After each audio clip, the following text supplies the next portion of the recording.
अस्सलाम वालेकुम अज़ीज़ नाज़रीन गिरामी। आज की इस इंटरेस्टिंग वीडियो में राहुल गांधी ने पार्लियामेंट के अंदर मोदी को कहा कि ये रामन है और रामन के दो साथी थे जिनके ज़रिए से वो गुंडागर्दी शायद करता था या जो भी करता था।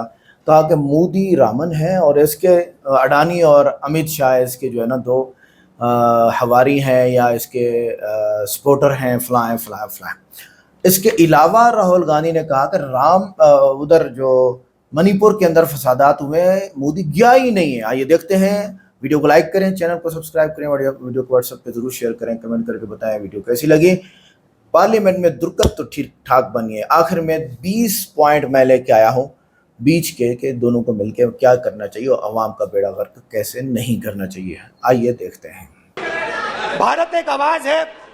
भारत इस देश के सब लोगों की आवाज है और अगर हम उस आवाज को सुनना चाहते हैं, हमें अहंकार को, नफरत को मिटाना पड़ेगा। स्पीकर सर, मैं मणिपुर गया, हमारे प्रधानमंत्री नहीं गए, आज तक नहीं गए, क्योंकि उनके लिए मणिपुर हिंदुस्तान नहीं है।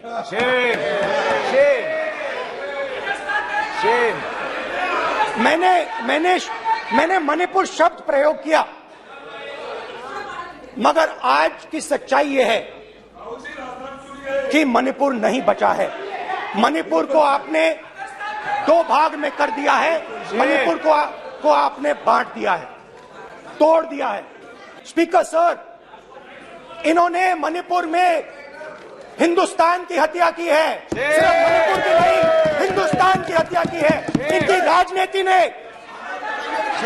मणिपुर को नहीं, हिंदुस्तान को मणिपुर में मारा है। हिंदुस्तान को कत्ल किया है, हिंदुस्तान का मर्डर किया है मणिपुर में।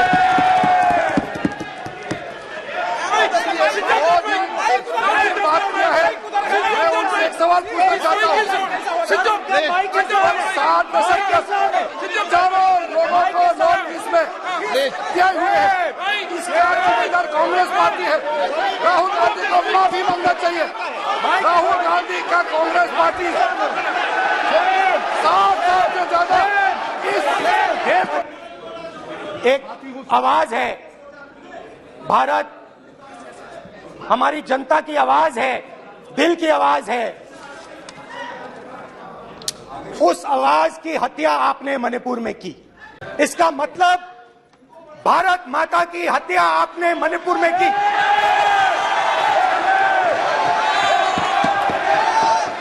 भारत माता को आपने मणिपुर के लोगों के मारा। आपने मणिपुर के लोगों को मारकर भारत की हत्या की है। आप देशद्रोही हो, आप देशभक्त नहीं हो, आप देश प्रेमी नहीं हो, आप देशद्रोही हो। आपने देश की हत्या मणिपुर में की। प्लीज एक मिनट, प्लीज बैठिए, प्लीज बैठिए। अब सवाल उठता है, बैठना चाहते नहीं बैठना चाहते? आप बैठना चाहते नहीं बैठना चाहते? इसीलिए आपके प्रधानमंत्री मणिपुर में नहीं जा सकते हैं, क्योंकि उन्होंने प्लीज देश की हत्या की है। मणिपुर में हिंदुस्तान की हत्या की है, भारत माता की हत्या की है। मणिपुर में, मणिपुर के लोगों के दिल में। प्लीज एक मिनट विराजो, आप भी विराजो। आप बैठिए, सही नहीं बैठिए, रहने दो। आप बैठिए। अपनी माँ की हत्या की बात कर रहा हूँ मैं। मणिपुर में अपनी माँ की हत्या की बात कर रहा हूँ मैं। आदर से बोल रहा हूँ। आपने मेरी माँ की हत्या की मणिपुर में। एक मेरी माँ यहाँ बैठी है, दूसरी माँ को आपने मणिपुर में मारा है। और हर रोज जब तक आप हिंसा को बंद नहीं करोगे, तब तक आप मेरी माँ की हत्या कर रहे हो। हिंदुस्तान की सेना मणिपुर में एक दिन में शांति ला सकती है। हिंदुस्तान की सेना का प्रयोग नहीं कर रहे हो, क्योंकि आप हिंदुस्तान को मणिपुर में मारना चाहते हो।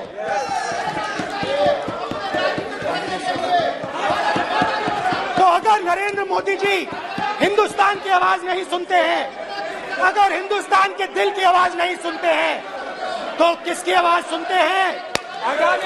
दो लोगों की, लोगों की आवाज सुनते हैं, इसकी आवाज सुनते हैं,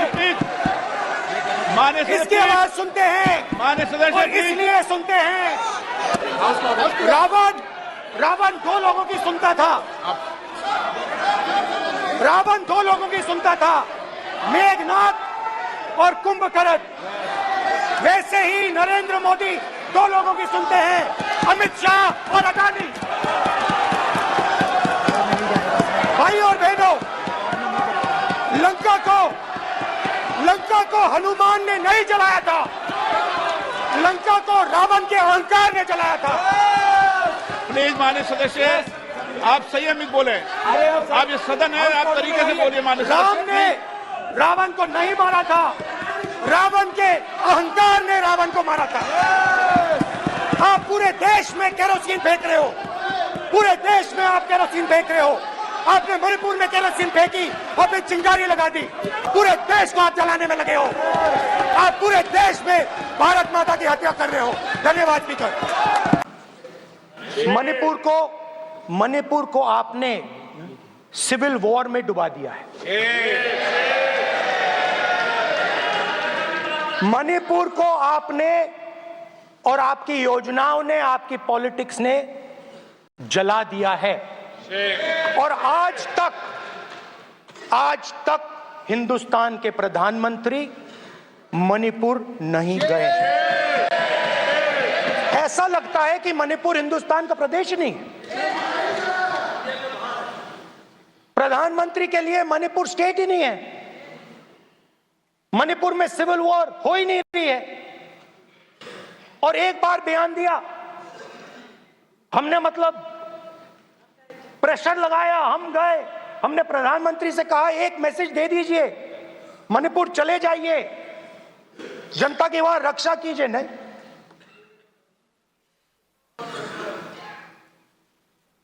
मैं वहां गया, कुकीज और मेहते से दोनों से मिला। इसको अभी आंसर नहीं देंगे, आज तक नहीं, आंसर नहीं मिलेगा, मिल नहीं सकता। मणिपुर इनके लिए हिंदुस्तान का प्रदेश ही नहीं है। मणिपुर है ही नहीं, मणिपुर है ही नहीं, ना होम मिनिस्टर के लिए, ना प्रधानमंत्री के लिए, है ही नहीं, एग्जिस्ट नहीं करता, वो है ही नहीं। ना प्रधानमंत्री जाएंगे बोलेंगे कुछ नहीं, जैसे कुछ नहीं हुआ वहां पे। मैं रिलीफ कैंप में गया, एक औरत कांपती हुई, रोती हुई मुझे कहती है कि मैंने अपनी आंखों के सामने, हाँ मैं औरतों की बात कर सकता हूं, एक भाई मैं कर सकता हूं, एक भाई एक कर्तव्य निभा रहा है। आप अपने संगठन में महिलाओं को नहीं डांटे हो, मगर मैं औरतों की बात कर सकता हूं।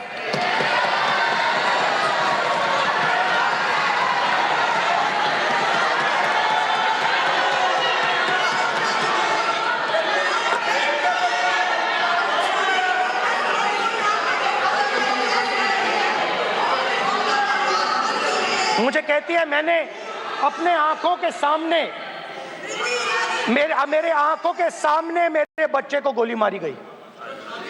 मैं भागना नहीं चाहती थी, मैं मरना चाहती थी, उसके साथ मरना चाहती थी। मुझे घसीट के वहां से ले गए और फिर मेरे को अपने बच्चे की फोटो दिखाती है, कांपती हुई ऐसे फोटो दिखाती है। ये आपकी योजनाओं का नतीजा है। आपको शर्म आनी चाहिए।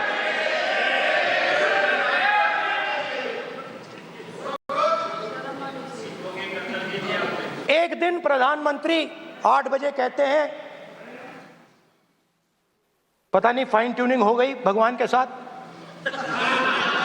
डायरेक्ट मैसेज भगवान, सर ने बोला है, सर प्रधानमंत्री ने ये बोला है, ये मैं नहीं बोल रहा हूं, प्रधानमंत्री ने बोला है कि मेरा डायरेक्ट कनेक्शन है भगवान के साथ।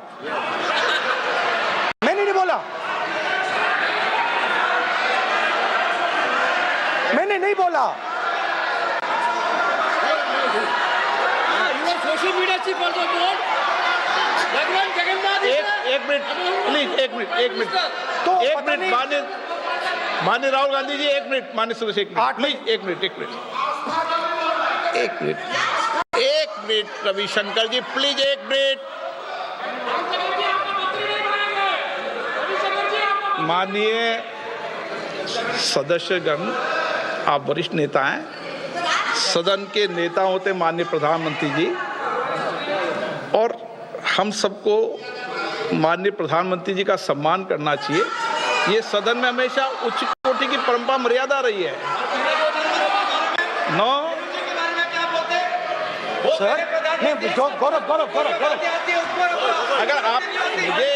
अगर आपको स्पीकर सर, मैं की पुरानी पार्टी है। गौरव स्पीकर सर, मैं रिस्पेक्ट कर रहा हूं। ये प्रधानमंत्री के शब्द हैं, मेरे शब्द नहीं हैं। ये प्रधानमंत्री जी ने कहा है, पब्लिक में मीडिया को कहा है कि मैं बायोलॉजिकल नहीं हूं, मेरा डायरेक्ट कनेक्शन भगवान के साथ है। मैं नहीं बोल रहा हूं, प्रधानमंत्री मोदी जी ने बोला है। तो पता नहीं उस टाइम 8 बजे भगवान का मैसेज आया होगा हिंदुस्तान, वही मगर फिर श्री राम ने आपको दूसरा मैसेज दे दिया अयोध्या में। भगवान का मैसेज आया होगा, मोदी जी नोटबंदी कर दीजिए। नोटबंदी कर दिया, डायरेक्ट ऊपर से आया मैसेज, ऑर्डर आया खटाक। और अलग अलग ऑर्डर आते हैं। अदानी जी वाला ऑर्डर आता है, बंबई एयरपोर्ट अदानी जी को ऊपर से ऑर्डर आता है, खटाखट ऑर्डर आते हैं। तो नोटबंदी कर दी। स्मॉल और मीडियम बिजनेसेस जो हैं, जो हिंदुस्तान की रोजगार की रीढ़ की हड्डी है, बैकबोन है, उड़ा दिया, खत्म कर दिया।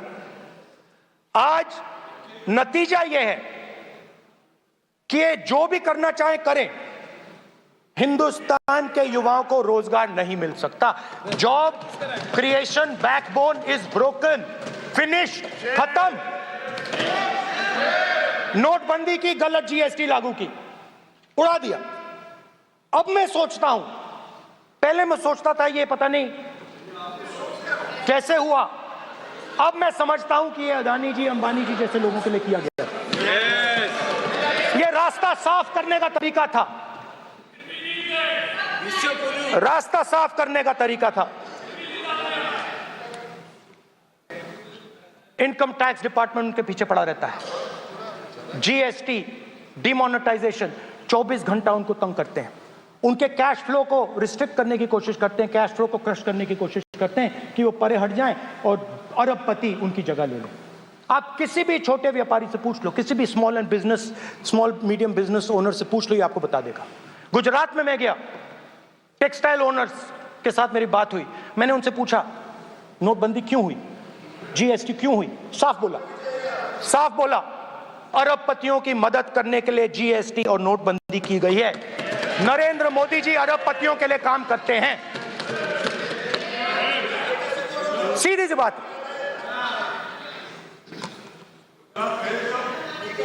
मैं जाता रहता हूं और आपको गुजरात में हराएंगे इस बार।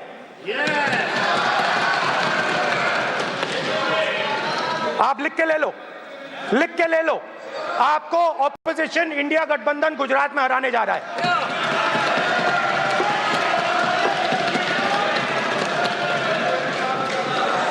किसानों को डराने के लिए लैंड एक्विजिशन बिल जो हम लाए थे, उनकी जमीन की रक्षा करने के लिए, उनको सही कॉम्पनसेशन देने के लिए, उसको आपने खत्म कर दिया। यहां कोशिश की, कर नहीं पाए तो स्टेट्स में खत्म कर